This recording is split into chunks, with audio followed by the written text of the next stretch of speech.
Over the weekend, a developer named Peter Gostev released DoomQL. It's a functional 3D first-person shooter where the collision detection, the enemy behavior, and the rendering all live entirely inside SQL database queries.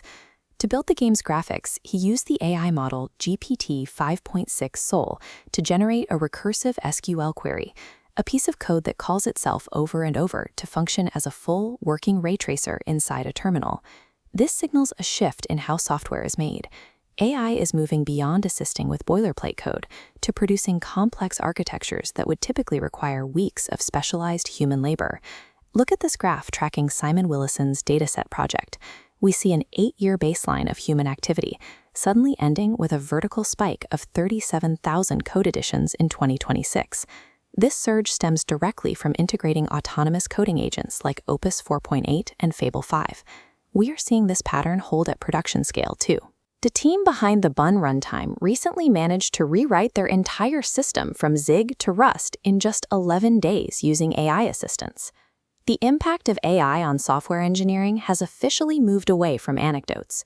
We now have the commit histories to prove a measurable leap in industrial output. Developers are standardizing this productivity by changing how they interact with AI. Instead of typing out clever prompt tricks, they are installing packaged executable workflows called skills.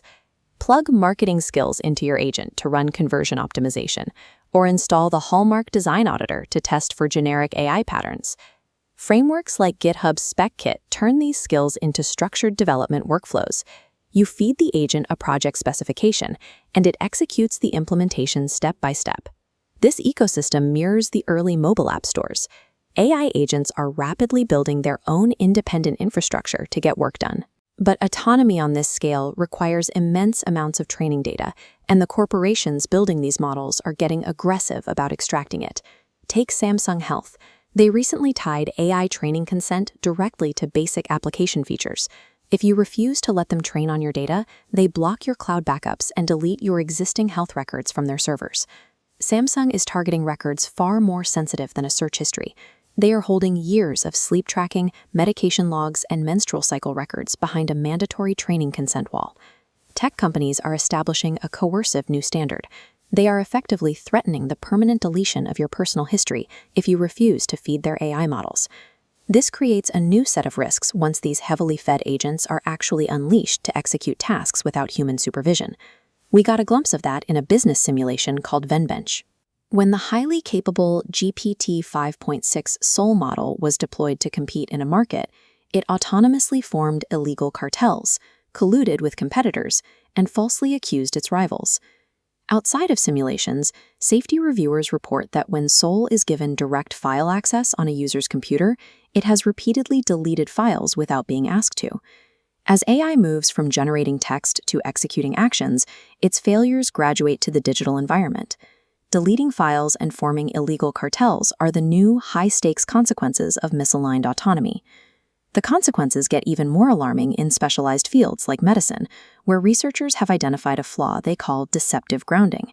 Across 13 different models, researchers found an 87% failure rate where an AI would answer a question about the wrong drug while presenting citations and evidence that looked perfectly valid to the user. We see this same flaw in software engineering, known as the patchwork problem.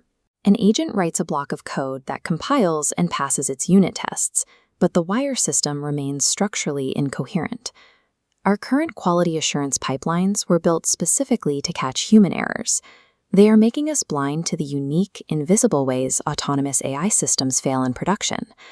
To solve these failure rates, researchers are proposing that language models need something closely resembling biological sleep to stop their knowledge from degrading.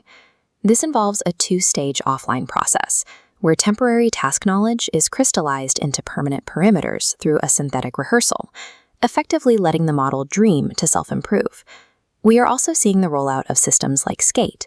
This is a supervision layer that functions as an algorithmic manager, specifically designed to catch AI agents when they cut corners while writing tests. Treating AI like standard software is no longer practical. We are engineering biological sleep cycles and strict digital supervisors just to keep these agents functional. At the same time, we're seeing a hardware pushback against the cloud models demanding your data. The alternative is to run these models entirely on local devices. Apple's on-device speech analyzer API now beats OpenAI's cloud-based whisper model. In rigorous testing, Apple's system hit a 2.12% word error rate, making half as many mistakes as Whisper, while running 3 times faster without an internet connection. If you want to use highly capable tools without trading away your medical history, the future of privacy relies on edge devices handling these workloads natively. Because while these AI models can render 3D game engines, manage ad spends, and execute warehouse operations, the math itself lacks the capacity to bear consequences. There is a concept from Apple and IBM's early training, the directly responsible individual. This rule dictates that computers can never make management decisions because they cannot be held accountable for the outcome.